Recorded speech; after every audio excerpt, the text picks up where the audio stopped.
Hi అండి. అందరికీ నమస్కారం. లక్ష్మీ వ్లాగ్స్‌కి మీ అందరికీ స్వాగతం. ఈరోజు వీడియో వచ్చేసి మీరు థంబ్‌నెయిల్ చూసే ఉంటారు కదా అందరూ. అదే అండి, నేను చేసిన ఒక చిన్న మంచి పని గురించి మీ అందరితో కూడా షేర్ చేసుకోవాలని అనుకుంటున్నాను. ఇది చూసి మీరు కూడా ఆనందిస్తారని అనుకుంటున్నాను.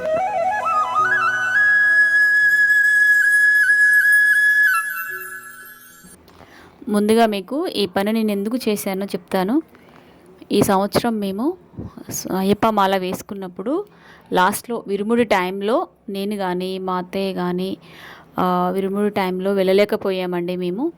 సో మా ప్లేస్ను రీప్లేస్ చేస్తూ ఈ అంకుల్ గారు ఆంటీ గారు వాళ్ళిద్దరు భార్యాభర్తలు చక్కగా విరుముడిలో హెల్ప్ చేసి చక్కగా స్వామిని పంపించారండి. సో అందుకు కృతజ్ఞతగా ఏదో మాకు తోచినట్టుగా చేశాము. ఈ వీడియో చేసి మీకు ఇదంతా చూపించడానికి గల కారణం ఏంటంటే, నేను చేసినట్టుగానే మీరు చెయ్యండి అని, ఇంత ఖర్చే చేయండి అని చెప్పట్లేదండి. మామూలుగా మనకు లైఫ్లో ఎవరికో ఒకరికి మనం సహాయం చేస్తుంటాం, మనకు వేరే వాళ్ళు ఖచ్చితంగా హెల్ప్ తీసుకుంటూనే ఉంటాం, చేస్తూనే ఉంటారు ఎవరో ఒకరు. ఎంతో కొంత కృతజ్ఞతగా వాళ్ళకు మనం ఖచ్చితంగా ఉండాలండి. ఇప్పుడు నేను చేసిన దానికంటే కూడా బెస్ట్గా చేసేవాళ్ళు, ఇంకా మంచిగా చేసేవాళ్ళు, గొప్పగా చేసేవాళ్ళు చాలామంది ఉన్నారు. నేను అట్లా కూడా చేయలేదు, నా పరిధిలోనే నేను చేశాను. ఎందుకంటే ఖచ్చితం చేయడం అనేది కొంచెం ఇంపార్టెంట్, మనం ఎంత చేసామా అన్నది కాదు. అసలేమి ఇవ్వలేని వాళ్ళు కూడా వాళ్ళు కలిసినప్పుడు కానీ ఎప్పుడైనా దూరంగా ఉన్నా దగ్గర ఉన్నా వాళ్ళతో కాంటాక్ట్లో ఉండడం, లేదా మనం తీసుకున్న సహాయాన్ని ఇంకొకరికి చేయడం అనేది చాలా ఇంపార్టెంట్ అండి. నేను ఒకటి నమ్ముతాను, మనం లైఫ్లో ఏది ఇస్తామో అదే మనకు తిరిగి వస్తుంది. ఈ సిద్ధాంతాన్ని నేను ఎక్కువగా నమ్ముతానండి. మేము వాళ్ళకి బట్టలు పెట్టిన తర్వాత వాళ్ళ కళ్ళలో చూసిన ఆనందం నాకు ఎంత బాగా అనిపించిందంటే, నేను పెట్టింది చాలా తక్కువేమో అనిపించింది. అంటే ఇక్కడ ఎక్కువ మనీ పెడితేనే సంతోషం రాదండి, మన మనసులో పెట్టాలనే ఉద్దేశం ఉంటే సరిపోతుంది. ఆంటీ కూడా అసలు మళ్ళీ వద్దని అసలు వినలేదండి.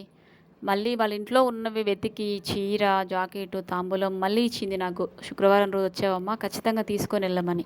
చాలా మంచిగా అనిపించిందండి. తర్వాత ఈ గుడిని చూస్తున్నారు కదా మీరు, ఇది వాళ్ళు చూసుకుంటారంటండి అక్కడుండి. వాళ్ళకి ఎప్పుడు చేయాలనిపిస్తే అక్కడ ఆరాధన చేసి, వీరబ్రహ్మేంద్ర స్వామి గుడి అండి.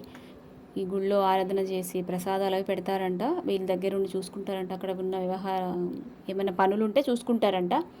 ఒకసారి గుడిని చూడండి. వేప చెట్టు, చిన్న గుడి అయినా వేప చెట్టు మధ్యలో నుంచి ఇట్లా కట్టారు.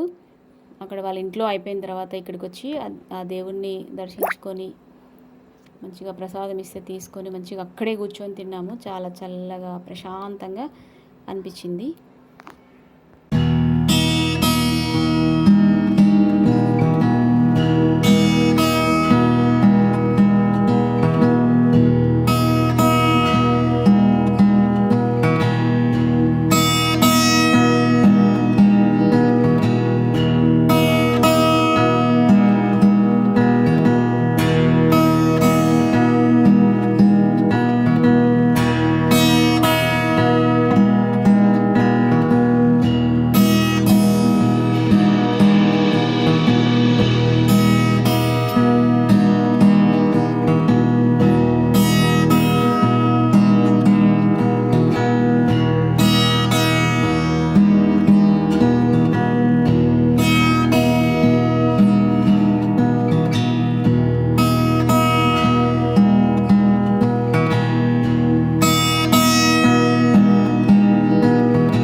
తర్వాత అంకుల్ అక్కడే ఉన్న ముత్యాలమ్మ తల్లి టెంపుల్ కూడా తీసుకెళ్ళాడండి. చాలా మంచిగా ఉంది, చూడండి మీరు అక్కడ. శ్రీ శ్రీ ముత్యాలమ్మ తల్లి దేవస్థానం, పెనుబర్తి, నెల్లూరు అని ఉంది కదా. యాక్చువల్గా నాకు తెలిసినంత వరకు అయితే ముత్యాలమ్మ టెంపుల్ ఊరు బయట ఉంటుంది కదా, ఇక్కడ అట్లా లేదండి. మంచిగా ఊరి మధ్యలో చుట్టూ మంచిగా పారిగోడ అది కట్టి కొంచెం భయంకరంగా లేకుండా ప్రశాంతంగా చాలా మంచిగా అనిపించింది. అక్కడ కూడా అమ్మవారిని దర్శించుకున్నాం. చాలా మంచిగా అనిపించింది. మేము ఇట్లా వాళ్ళకు బట్టలు పెట్టడానికి వెళ్ళి వెంటనే వస్తాం అనుకున్నాం యాక్చువల్గా, కానీ మళ్ళీ ఆంటీ నాకు తాంబూలం ఇవ్వడం, ఇట్లా అక్కడ దేవుణ్ణి ఇక్కడ ముత్యాలమ్మ తల్లిని దర్శించుకోవడం చాలా మంచిగా అనిపించింది. ఒకసారి చూడండి అమ్మవారు ఎంత పెద్దగా ఉందో.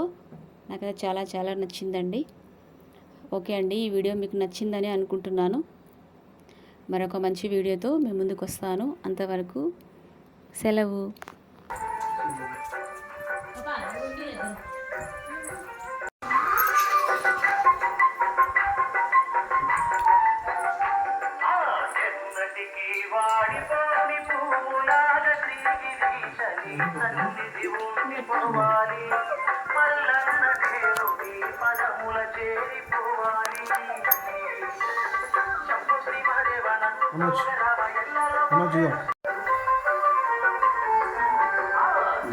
ఇప్పుడు తీసుకో పాప, లోపల పెట్టు, లోపల పెట్టారు, చేయి లోపల కానీ